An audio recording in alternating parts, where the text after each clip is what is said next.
Pride and Prejudice by Jane Austen. Chapter 3. Not all that Mrs. Bennet, however, with the assistance of her 5 daughters, could ask on the subject, was sufficient to draw from her husband any satisfactory description of Mr. Bingley.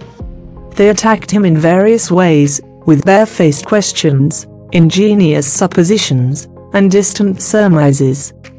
But he eluded the skill of them all, and they were at last obliged to accept the second-hand intelligence of the neighbour, Lady Lucas. Her report was highly favourable. Sir William had been delighted with him.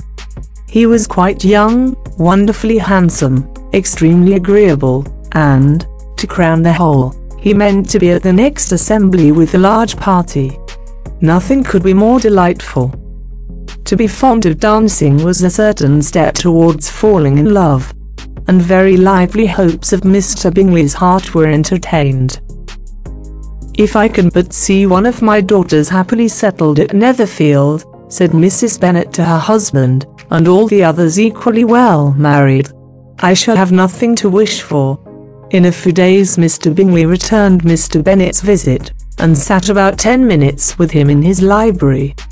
He had entertained hopes of being admitted to a sight of the young ladies, of whose beauty he had heard much. But he saw only the father.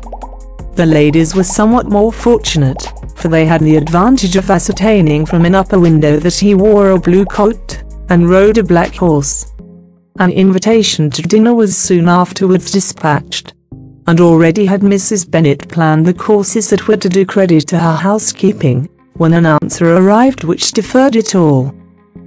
Mr. Bingley was obliged to be in town the following day, and, consequently, unable to accept the honour of their invitation, etc. Mrs. Bennet was quite disconcerted.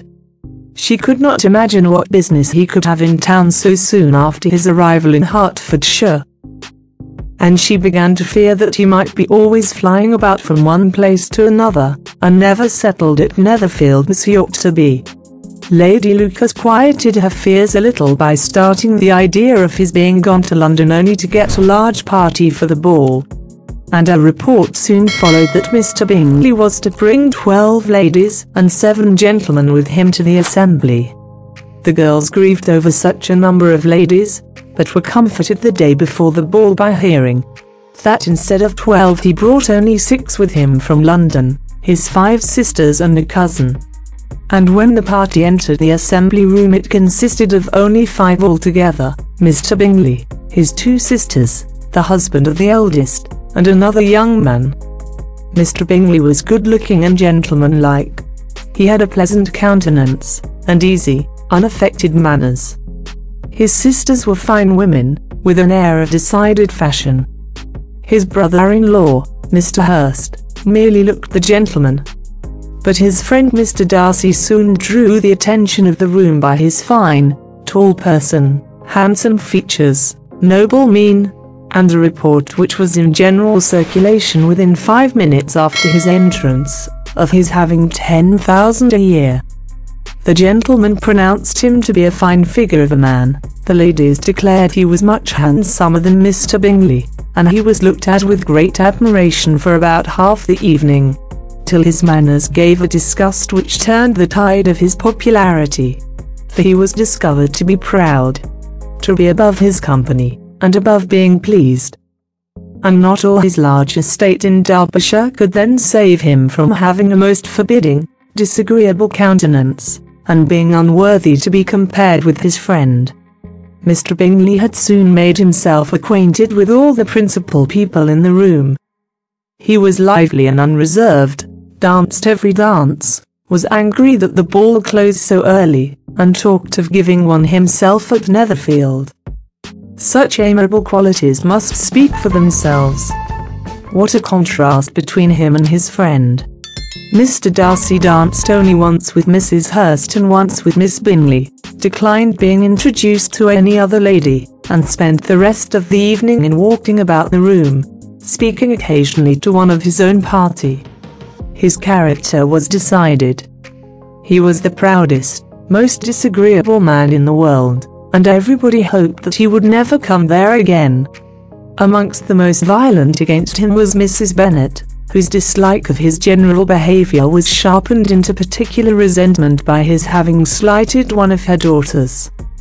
Elizabeth Bennet had been obliged, by the scarcity of gentlemen, to sit down for 2 dances, and during part of that time, Mr. Darcy had been standing near enough for her to hear a conversation between him and Mr. Bingley, who came from the dance for a few minutes, to press his friend to join it.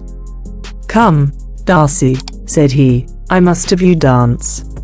I hate to see you standing about by yourself in this stupid manner. You had much better dance." "I certainly shall not. You know how I detest it, unless I am particularly acquainted with my partner. At such an assembly as this it would be insupportable. Your sisters are engaged, and there is not another woman in the room whom it would not be a punishment to me to stand up with." "I would not be so fastidious as you are," cried Mr. Bingley, "for a kingdom. Upon my honour, I never met with so many pleasant girls in my life as I have this evening.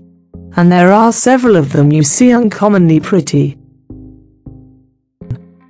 "You are dancing with the only handsome girl in the room," said Mr. Darcy, looking at the eldest Miss Bennet. "Oh, she is the most beautiful creature I ever beheld. But there is one of her sisters sitting down just behind you, who is very pretty, and I dare say very agreeable. Do let me ask my partner to introduce you." "Which do you mean?" And turning round he looked for a moment at Elizabeth, till catching her eye, he withdrew his own and coldly said, "She is tolerable, but not handsome enough to tempt me. I am in no humour at present to give consequence to young ladies who are slighted by other men. You had better return to your partner and enjoy her smiles, for you are wasting your time with me." Mr. Bingley followed his advice. Mr. Darcy walked off, and Elizabeth remained with no very cordial feelings toward him.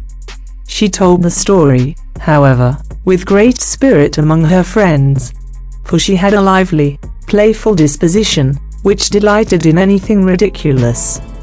The evening altogether passed off pleasantly to the whole family. Mrs. Bennet had seen her eldest daughter much admired by the Netherfield party. Mr. Bingley had danced with her twice, and she had been distinguished by his sisters. Jane was as much gratified by this as her mother could be, though in a quieter way.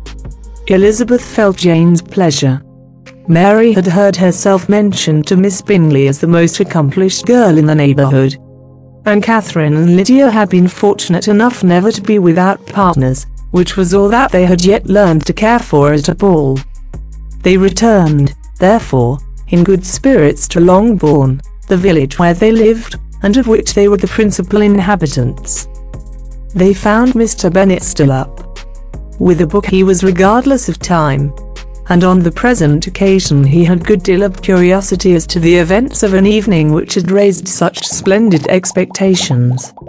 He had rather hoped that his wife's views on the stranger would be disappointed, but he soon found out that he had a different story to hear. "Oh, my dear Mr. Bennet," as she entered the room, "we have had a most delightful evening, a most excellent ball. I wish you had been there. Jane was so admired, nothing could be like it. Everybody said how well she looked, and Mr. Bingley thought her quite beautiful, and danced with her twice. Only think of that, my dear. He actually danced with her twice. And she was the only creature in the room that he asked a second time. First of all, he asked Miss Lucas. I was so vexed to see him stand up with her. But, however, he did not admire her at all. Indeed, nobody can, you know. And he seemed quite struck with Jane as she was going down the dance. So he inquired who she was, and got introduced, and asked her for the two next. Then the 2/3 he danced with Miss King, and the 2/4 with Maria Lucas, and the 2/5 with Jane again, and the 2/6 with Lizzie. And the Boulanger, if he had had any compassion for me, cried her husband impatiently, he would not have danced half so much. For God's sake, say no more of his partners.